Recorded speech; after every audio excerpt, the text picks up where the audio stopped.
I can't believe I'm doing everything I knit in 2024. If you would have asked me last December, or if you would have said, hey, guess what? You're going to start knitting in 2024 and you're going to start a YouTube channel, I would have said, what? So yeah, so it is just mind-blowing to me that I'm here. Not so mind-blowing that I have a channel, because as I've mentioned before, I have a booktube channel, so it's a familiar platform, but to join this community has been one of the best things, besides knitting itself. Joining this community and all of you that have ever commented on a video and helped me along or gave me encouragement when I was feeling really either on the fence or discouraged or whatever. It's just so amazing. Or pointed me to videos, you know, all of it. So here we are. I have in front of me my iPad because I have Ravelry open, of course. And I have my trusty notebook where I was keeping patterns. I don't know if I'll continue to do this, you know how it goes, but I kind of hope so. I'll just clear some of these out and then start it again. But just to give you an idea, I've showed this before, but this was my first project. And so I have the pattern, it's got all kinds of notes in it. I've got the tag from the yarn, and I did less of this as I went on this year, but I can backfill and make sure that I keep doing it, because otherwise the patterns are just stuck in my drawer. Might as well just put them in plastic sleeves. So here we go. Let's start. I will just briefly say, as an intro for any of you that are fairly new here, I retired early in my decades long career in the insurance and risk management industry. My husband and I both retired at some point in December of 2023. Early, I was working as a corporate insurance manager for a government contractor at the time. And so it was a wonderful way to end my career. And I didn't know whether this year was going to be a sabbatical or whether I was going to find a part-time gig. I consulted for my employer for the first couple months to do some onboarding, and then I started trying some part-time things. I worked part-time for a couple months at the library, which was fantastic, but it was too early for me to have a schedule. I think I could handle a schedule now, but I couldn't then. And because that was going into summer. And I don't recall why I decided looking for some knitting lessons in my area was going to be something I wanted to do. I'll talk about that later in the first episode of 2025 a little bit more. But nevertheless, I took a couple lessons from someone who really helped me. And while I was still meeting with Carol, the person who taught me or refreshed my knowledge of how to knit, I chose the Tin Can Knits Flax scarf. I don't remember how I got to Tin Can Knits. I don't know if I don't think Carol suggested that this should be my first pattern. I don't recall how I got there, but I picked this pattern. I didn't know the difference between, I was trying to figure out what was garter, what was stockinette, what was purling, what did a purl stitch look like. I didn't know that. I was learning it, and so this was a good project to learn it. And I got so bored with this 5-foot scarf. I think it's 53 inches, according to my Ravelry notes. I don't really keep very good notes now, but I was back then. And I also don't know why I picked Malabrigo Rios. Malabrigo Rios is a worsted weight, is what the pattern called for. And it's in Frank Ochre, which I remember when I saw this yarn at the yarn store, fell in love. Now, this is coming off really bright mustard, and it's much more muted. As you can see, this is the true color of it back here. Yeah, so I did start a project while I was well on my way into making this, because I could see it was going to just take me long, and I was eager to learn other skills. The one thing I did differently in this pattern, and I don't know what the pattern actually calls for you to do, but with Carol, I had learned how to slip a stitch to create a border that I really liked, and I would sometimes forget how to do it, but it was in one of the designs that she had me practicing. And so it's a really clean edge, and I like that. It's kind of like, it's not an I-cord, but because it's only one stitch that slipped, but I really liked that. The issue is I don't wear this. The fact is it's too long. I never wore it. So I'm wondering, this is my question to all of you. What I do know is that I love the Sophie scarves that I'm wearing. I just think the weight of this thing also, I have scarves that are long like this, but they're like flannel and whatever. I wonder if I shortened this and made it taper down. Like if I unraveled the end, put in a lifeline, and then knit a taper. I don't know, I guess I could figure out how to do that.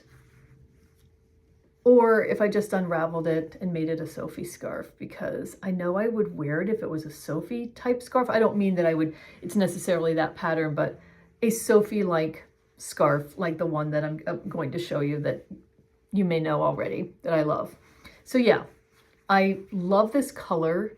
I know I want to wear this color, but I simply have never worn this scarf. So while I was making this scarf, so by the way, I would have said to you that I started this in February or March, but actually I started it in April. I bought this yarn on April 4th.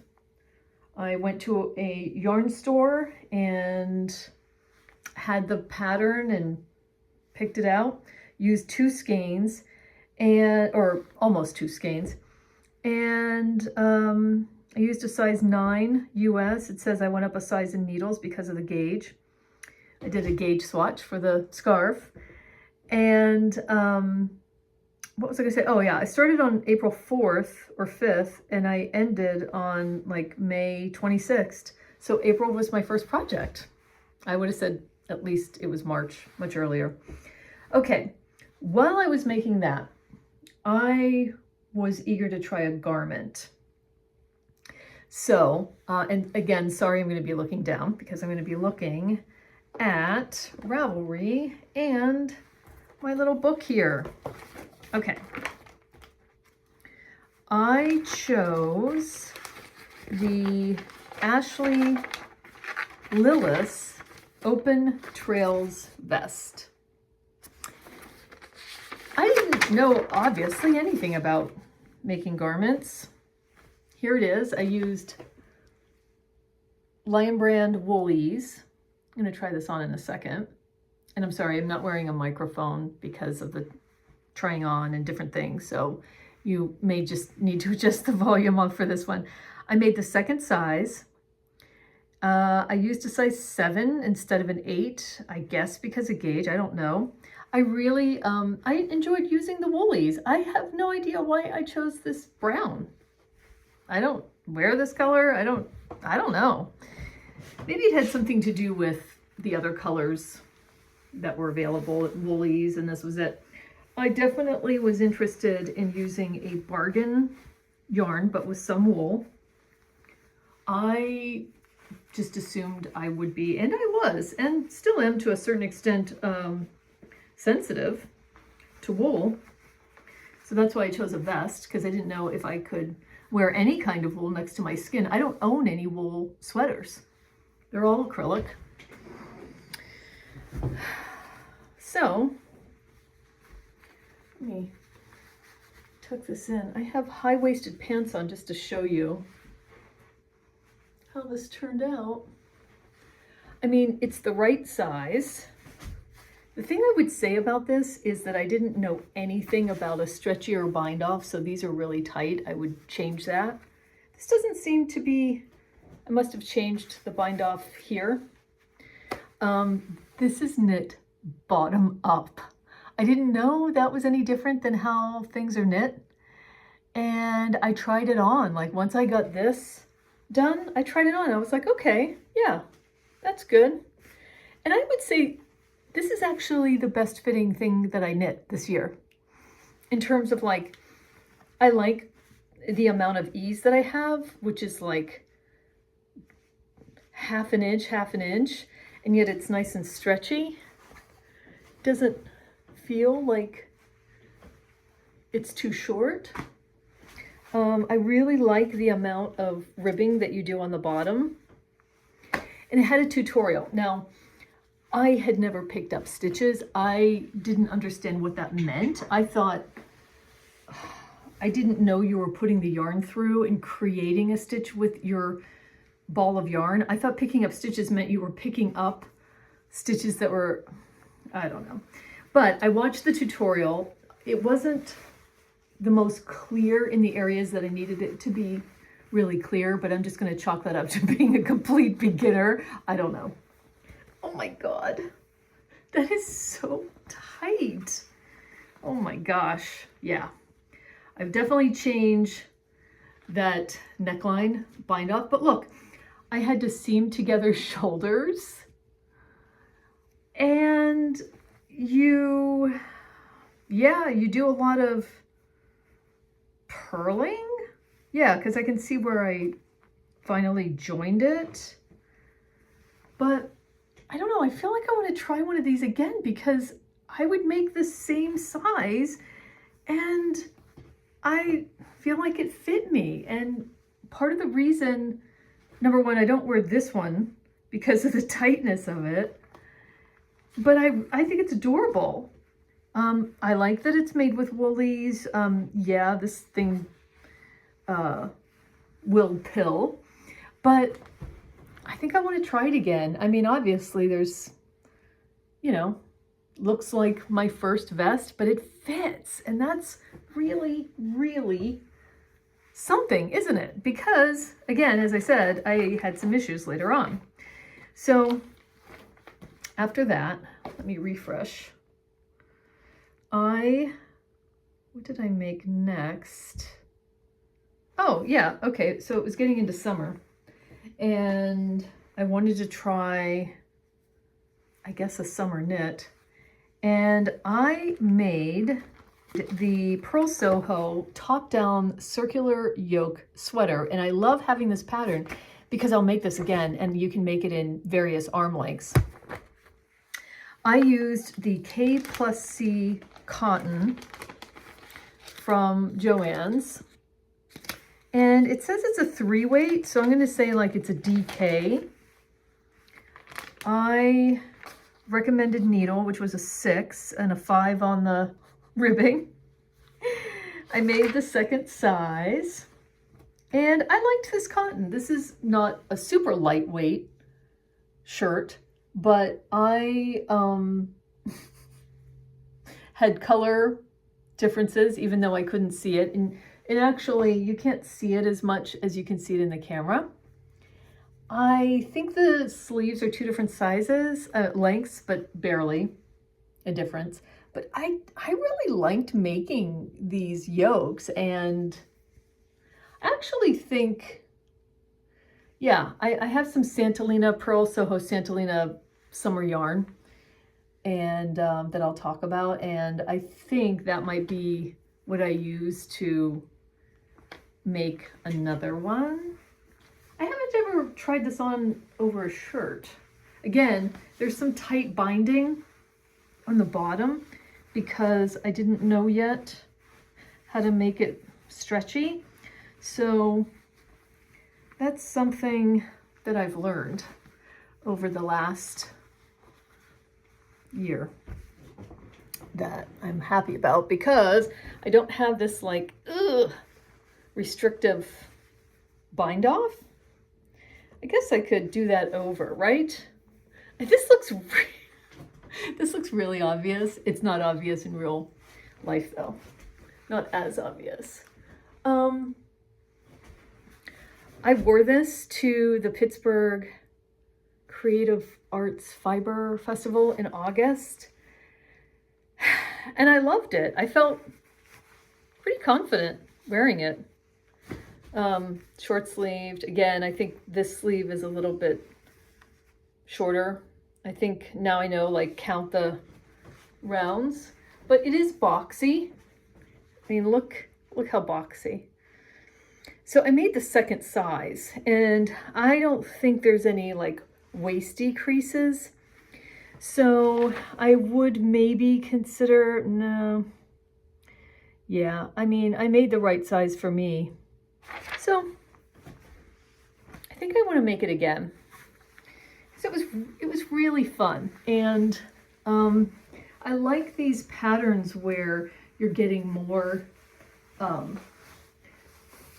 options, and it was fun to use a yarn that was so inexpensive, but I thought good quality cotton, and I feel like I would wear this again. I think this can technically go in the washer, so yeah.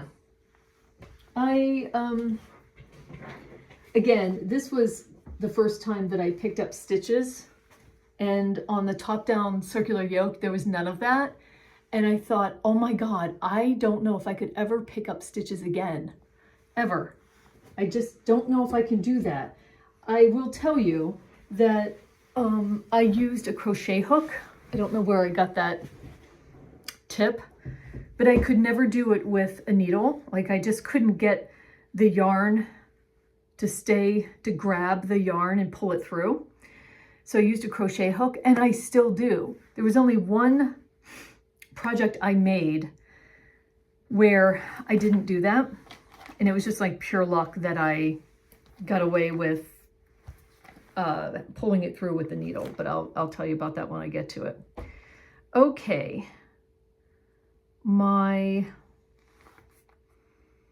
next project, again, this may not be in complete order because I was making some accessories at the same time. I don't think I'm going to try this one on because I haven't worn it under something, but it's the Tin Can Knits Flax sweater. It's got a pretty stretched out neckline. It's made with acrylic yarn. I'll explain that in a second. I kind of messed up what was going on with the garter at the top. There's some holes that I needed to fix here. It's a heavy sweater. I love the color. I loved making sleeves for the first time. I really enjoyed doing a raglan, my first raglan. What was confusing was, like, you would get to this raglan section and I would forget to garter, and one of you had the brilliant idea of putting in stitch markers where the garter started and stopped so it would jog your brain. And then that's how I got better and better at it. I bought circular needle shorties for the first time, Chalgu shorties, because that's how I do sleeves. A bunch of holes in the underneath. I think, you know, because this is acrylic, it doesn't like bloom and fill in. This was a yarn that I was willing to use for my first sweater project because I got it on clearance at, of all places, Hobby Lobby. Hobby Lobby doesn't normally carry that much Lion brand, but it was like $3 a skein. And I thought, I'm just going for it. I made the third adult size. This is a pattern, as many of you know, that starts at 0 to 6 months and has every size imaginable. I don't wear this, so I don't wear it because, I don't know. I should wear it. So yeah, maybe I'll just make this more prominent. I did make a few ribbed hats, and I used the mixed rib hat, the Purl Soho mixed rib hat pattern. The first one that I'll show you a picture of I made from some yarn I already had, which was Berroco vintage worsted. I really like that yarn. It's a mix of wool and acrylic blend, and it was fun to make it, although the mixed rib hat has you actually using a cable needle at the end to finish off the hat, which I don't have and I didn't want to do. So I ended up using a decrease from one of their other free patterns. So that was, yeah, I got to that point and I was like, I have no idea what's going on here. And so I just fudged it, used some other direction. I gave that to my daughter. It was, I'm finding that like if a hat is 19 to 21 inches circumference, I guess, then, you know, maybe I need like a 96 stitch cast on, depending on the yarn. And I was at first making them just a tiny bit too loose. One of the other hats that I'll just throw into this category, again, I used the mixed rib hat pattern, is a striped hat. This is worsted weight, just like the other one, but I used some yarn that I had from Twice Sheared Sheep. It's their like Superwash Merino, and it was like little nuggets of yarn that was a sampler pack of their own wool. I don't know if it's merino, and I made a striped hat that I loved and that I was going to wear, and I'll put a picture here. And then my daughter saw it and said, oh my God, that looks like Old Navy or Gap. Like, I really love that. And I said, okay, do you want it? She's an adult. She stops by sometimes, and you know, how could I say no? So I gave it to her. Then I made an emotional support chicken. I don't know why the idea came to me, but I used all scrap yarn. I used some of that Twice Sheared Sheep for the colors. I used wool ease for the body, like in an oatmeal color. And I just used all scraps that I had. I got some safety eyes to put in. I'm showing you some pictures now. And I gave it to my sister who has chickens. I was spending some time going to her classes at her YMCA because I was in the midst of getting my group fitness instructor certification. And that's what she does for a living, besides running a senior program. And so I gave her the chicken, and that was so much fun. It really taught me short rows like nobody's business. I got so comfortable with short rows. Those are just the wrap and turn short rows, but even now with the German short rows, because I don't know whether the Flax had short rows. It may have, and that might have been difficult for me to understand as a newbie. Somewhere in there, I knitted a cowl out of some Knit Picks yarn, which is like Chroma worsted that I got called Red Velvet. That was my first Knit Picks order. I was just trying out some things, and I had some cashmere blend yarn as a sample from Purl Soho. So I made this Easy Peasy Aya cowl, which I'm showing you now, by Catherine Hannibal at Onling, the yarn brand. I made it for my daughter. And that was really fun. The color changing part of it was fun. The texture was fun. I added the cashmere at the top. My daughter is a full-time professional pet sitter. She walks a lot of dogs. She's outside a lot. And so I was making her winter things. Then at that Pittsburgh Fiber Festival that I went to in August, I bought some yarn.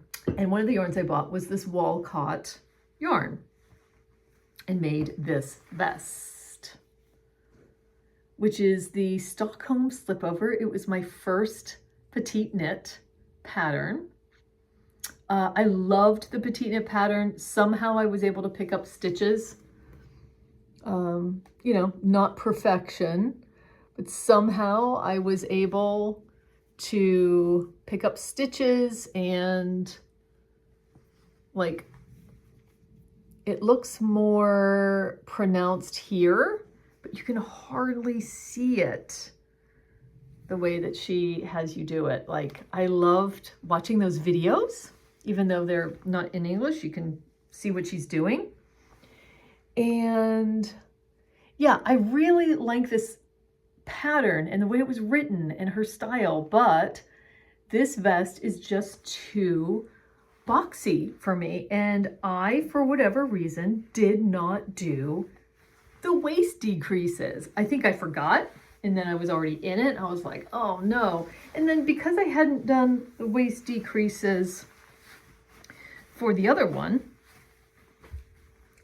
I thought, well, do I even need them? And I think in this one I did. Now let me see what size I made. I did the 3rd size so that, yeah, I did between like the size 2 and the size 3 because I wasn't sure, but I might have just gone with the size 2. But it's a little bit too much positive ease for me. I really want it to be more like this. And then the other thing is, compared to the Ashley Lillis, it's coming out a little bit further than I really want here. So I wore it to Rhinebeck because I just wanted to wear something that I'd made, and I wore it under a denim shirt and it was really hot that day. But, oh, I just wish it was more tailored. So I love this yarn so much. It's Origin. Let's see. Walcot yarn Origin. It's 50% Argentinian merino, 50% Highland wool, and it's worsted. It's called Petunia. I have just 2 skeins of this. So I don't have enough to make a sweater.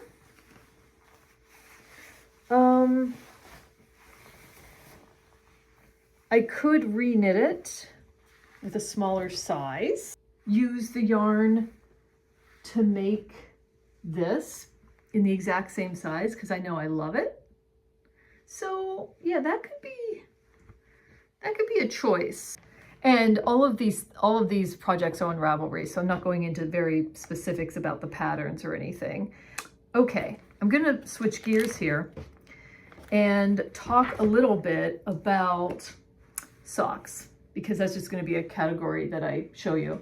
At some point, because I don't have this on Ravelry, I'm just gonna add socks for 2024 that I made, and I'm just gonna have a picture of all of them.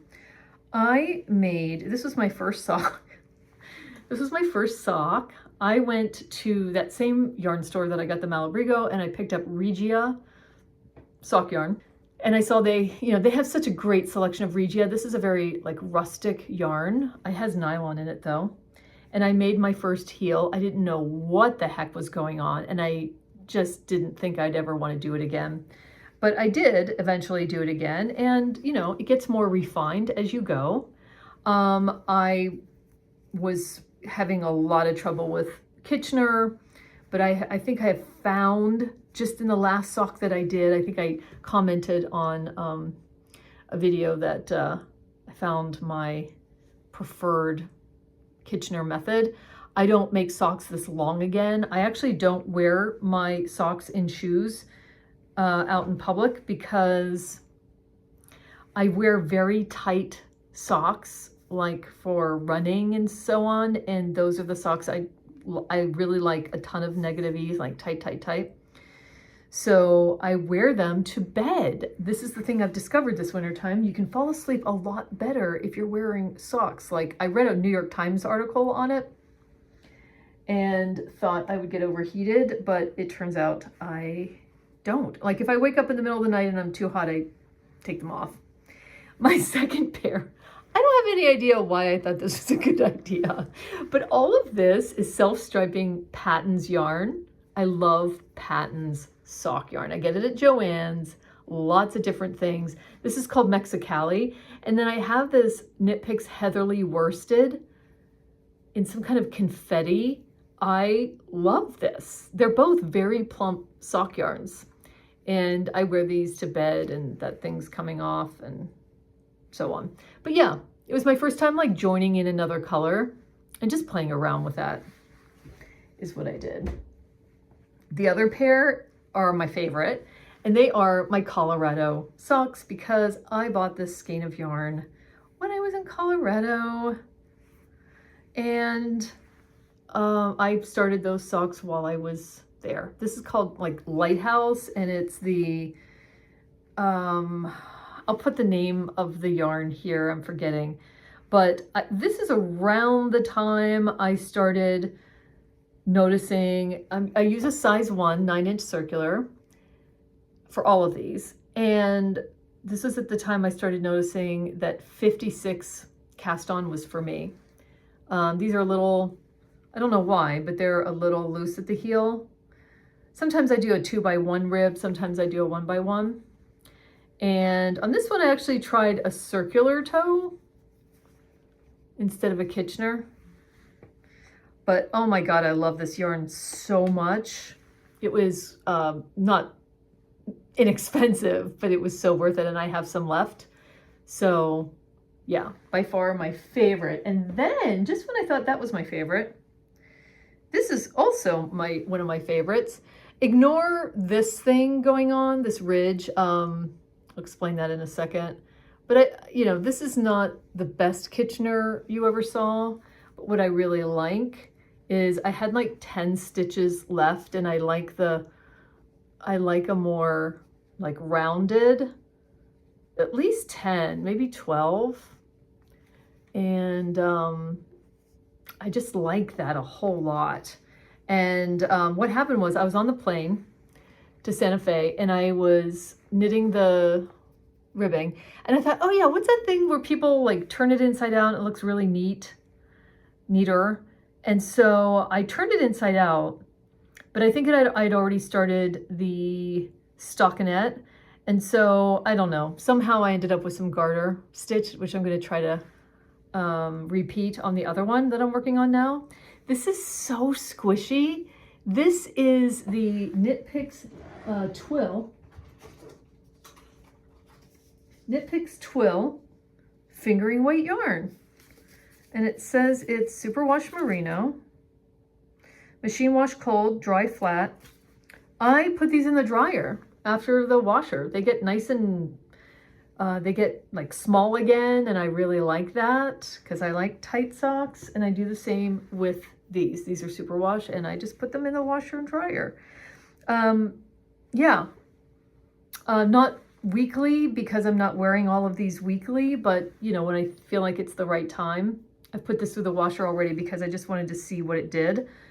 And yeah, I love it. I really like having a sock project on the go because it's so easy to travel with, and I love the heel flap and gusset. I love that whole thing.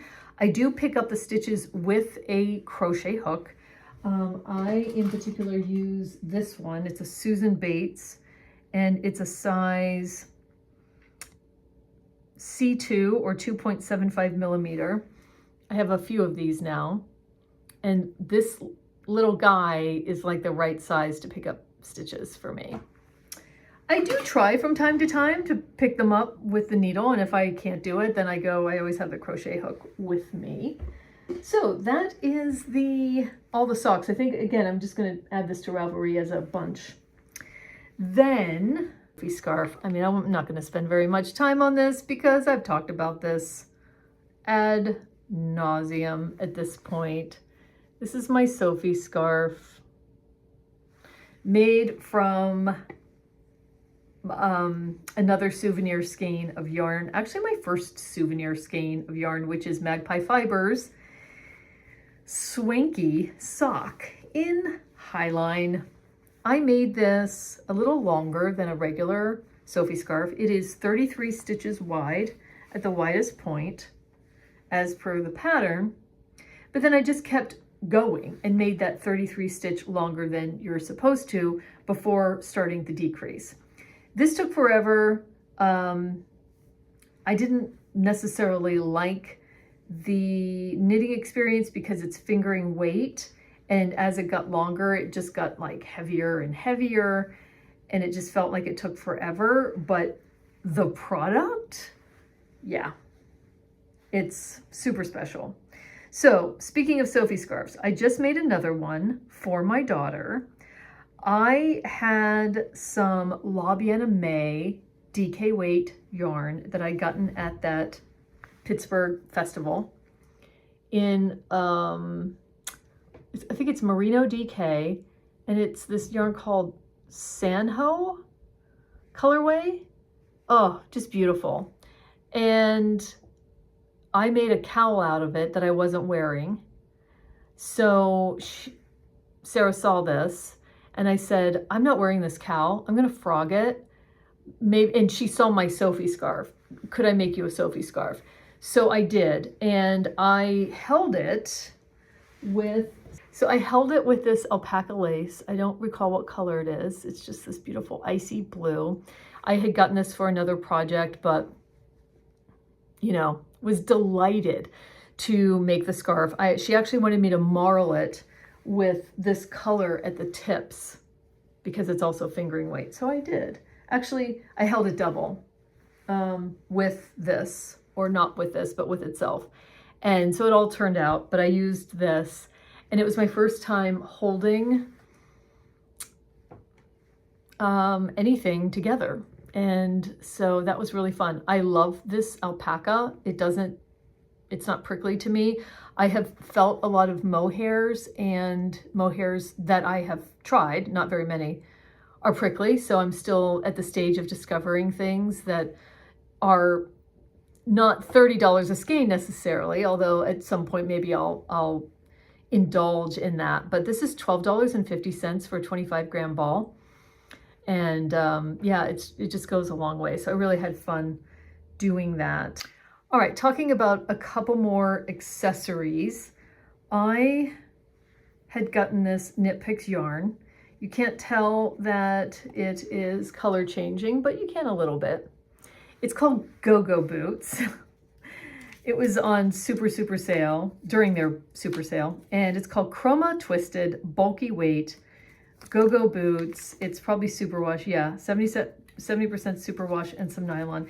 And I made these fingerless mittens, which I have just recently gave my sister. I made them, I wasn't wearing them because they're too bulky. I feel like I want to make a pair of fingerless gloves using like a fingering weight, because I tried using them and driving with them and they were too bulky. So I gave them to my sister when I saw her at Christmas because I had taken them with me, thinking maybe she would like them. So that was fun. And then I did try making mittens. This is the World's Simplest Mitten, a free pattern by Soho, by Tin Can Knits. I love this pattern. I've made, that's how I made the fingerless mittens. I'm like a 30 stitch cast on or 32 stitch cast on, I've learned, using this worsted weight. This is Lamb's Pride wool, which wool and mohair, 15% mohair that I got at Rhinebeck, New York Sheep and Wool. And this one is for my daughter. I haven't made the second mitten yet, but I feel like I did an even better job at the top, getting a little better at that. But yeah, I mean, I've really refined. Earlier on this year, I tried to make a mitten using DPNs, and that didn't work for me. So I use the shorty circulars, like a size 5 or whatever, and with a really short cable. And then at the top, I use the DPNs. For the thumb, I use the DPNs. And it was really hard at first, really clunky. And I'm still getting holes that I'm trying to learn how to avoid, but it's getting better every time, you know? I'm really happy about that. So free pattern. Then I went on to make a cadre vest. I'm not sure why I picked this one, but I used the Lamb's Pride worsted, and I just wore this in Santa Fe under a printed blouse, which I'll show you a picture of. And I wanted to try a V-neck, even though I don't wear V-necks. This is going to be a theme. I wanted to try that skill, and I mean, it's all right. This is scratchy on me, but I wore it under something. The thing I wore was a pretty thin, like a crepe material, and I really liked them together, but when I was outside in the sun later on walking around, it got really itchy because I could feel it. So I mean, I knew this is something I'm not going to wear even with a t-shirt under it, but maybe with a turtleneck. I feel like it's not, it was fine. It's boxy. Everyone loved the boxiness of this. Maybe I should just put it on.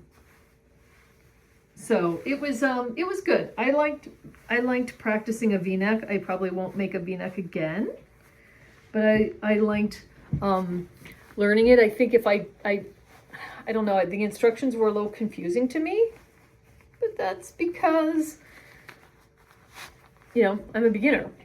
So yeah, see, it doesn't have as much positive ease as the other vest, so that's cool. I feel like it sits in the right place. I don't know that it had waist shaping, but yeah, it's cute. Again, I would really like this to be a little thinner.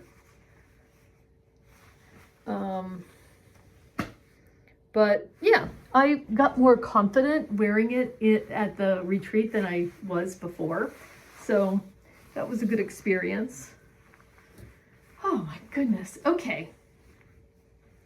Last garment, and then I'll show you two things that are really fun that I just finished. Oh, before that, one other thing. I made this cowl by Tressa Widener, the blue water cowl. I love it. I wore it to the Santa Fe knitting retreat with a denim shirt because Tressa was there and she recognized it. But I made this out of plain air, P-L-E-I-N, air, but from Purl Soho. I loved the making of this, but I don't wear it. I'm just finding I'm not wearing cowls. So let me find plain air. So let's say it's a DK weight. This is called Red Birch. It's 67% wool, 35%, 33% cotton. And I love using this. I just used it in another project because I had some left over, which I'm about to show you, but I may frog this so that, you know, I can make a hat out of it next year, or something like that, because I just don't use this. So I'll put that in the frog pile. I made a cardigan. This was my last piece of clothing. I really wanted to make a cardigan this year. I chose the step-by-step cardigan from Florence Miller because of the full tutorial. I didn't watch the tutorial, I didn't need to, except when I got to the button band, which was a double knit button band, which I tried and didn't get after many videos, and thought, nah, I'm gonna do a garter stitch or whatever this is called, button band. So I did. I went to Tin Can Knits because I knew they had that cardigan, even though it's not a V-neck. And I bought that pattern because I think I want to make that cardigan. And I used the button band from there, which is this garter stitch. I guess. Ribbing. It's a ribbed.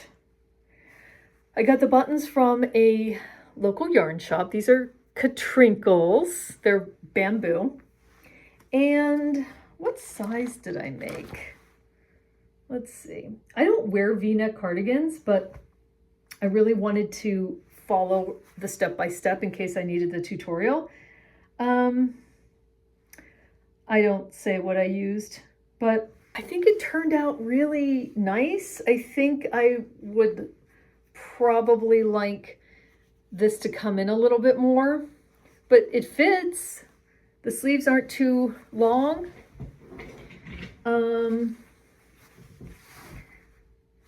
But I don't find myself wearing it. It's a scratchy wool. It's Lion Brand Fisherman's wool. I really liked using it, but I want to make a cardigan that is softer. So I will do that in the new year. I mean, I could make another one of these, but I think I'll make the crew neck from Tin Can Knits. I highly recommend this pattern though. As you can see, a beginner can make this pattern. I'll put what size I made just for reference. I have like a 36-inch bust, and what I did was I think had already picked up the stitches. I don't remember what I did, but I didn't know how to pick up the entire neckline because I didn't even know if I had a cable that long. So I picked up, this is in another video of mine, I picked up half of it and then the other half and did the neckline, and then I mattress stitched it together, not really caring that I was going to get it exactly right. But yeah, it's a really good quality yarn. If you can tolerate the scratchiness, I highly recommend this yarn. It took me only 2 skeins, and I have some left of the second skein for my size, and they're like, I don't know, $13.50 plus I used like a 40% off coupon because I went on 2 separate trips to use the 40% off coupon of one item. Yeah, so I really recommend it. It's a great pattern, and I'm looking forward to making a cardigan in 2025. And I did what I have been doing all year long, which is when I'm starting something new like this, I want to use something that feels good to knit with. So this is 100% wool, but it is rustic. And so I got that experience, and it didn't cost me that much money. I really felt, I mean, I can wear this, but I'm just not wearing it. I can't tell you why. 2 more things to talk about. So I went to Santa Fe and I learned stranded colorwork, Fair Isle style, as I had talked about in my last video. And after I came home, I made this hat, which is called the Stare. I look at Ravelry's Hot Right Now. I look at debut patterns. I don't know where it was, a week and a half ago or something, but it was there. I don't know. And I know how to do color work, even though I don't hold 2 strands at one time. I put down and pick up. And so I used this because I had some left. And this is for my daughter. And I used, oh, I made another hat. It's called the Snap. I'll put a picture of it here. I made it from using scrap sock yarn that I held double, and I would like drop one color, pick another color up. It's like marling. And for my husband, and used the of Scotland yarn that I got from the retreat, and I had bought a color called Peat, P-E-A-T, and used that. This is a DK weight, so I held the Jamison's double because that's a fingering weight, and I adore it. She adores it. It had an interesting decrease. This was so much fun and very fast. I've just blocked it, so I'm going to be dropping that off to her soon. Then I just, for an ice climbing trip that we have coming up to Colorado in about a week, I wanted a hat that fit under my helmet. And I have a hat that fits under my helmet, but it's 15 years old because I got it for a wedding present. We were going ice climbing on our honeymoon to the Adirondacks, and it's wonderful. I love it. It's from Under Armour. It's getting a little loose, so I wanted to make a simple hat without a brim, pretty tight fitting. I have a picture here of me trying it on with my helmet. And so I used the model or the recipe from these other patterns I have, and made it out of this yarn that I picked up at the Moon and Yarn craft room when it changed locations and reopened. And the reason I really wanted to point this out is I love this yarn. It's Mondeem. It is Retrosario Rosa Pomar, and it's their Mondeem color A586. It's Portuguese wool, and I held it double to make like a DK weight. I love this stuff. I love the color. I love the texture. It is for, it's like a sock yarn, but it doesn't have nylon in it. So that would be fine with me since I only wear the socks to bed. I cannot wait to make, I have some left. I might have to do like a contrast heel and toe, but I love this yarn so much. It's so springy when you're holding it double. Yeah, I love it. I don't think I could wear it next to skin, but this was like a $12 skein of yarn. Oh, $14.50. All right, there you have it. I couldn't do this without you. All of the advice, other podcasters that are making how-to tutorials and videos have just been game-changing for me. But thank you for hanging in there with me and subscribing and being here on my first year. I can't wait for 2025. And I'm just so enjoying the community here. Thanks for your support and the happiest new year to all of you. And I'll see you in 2025.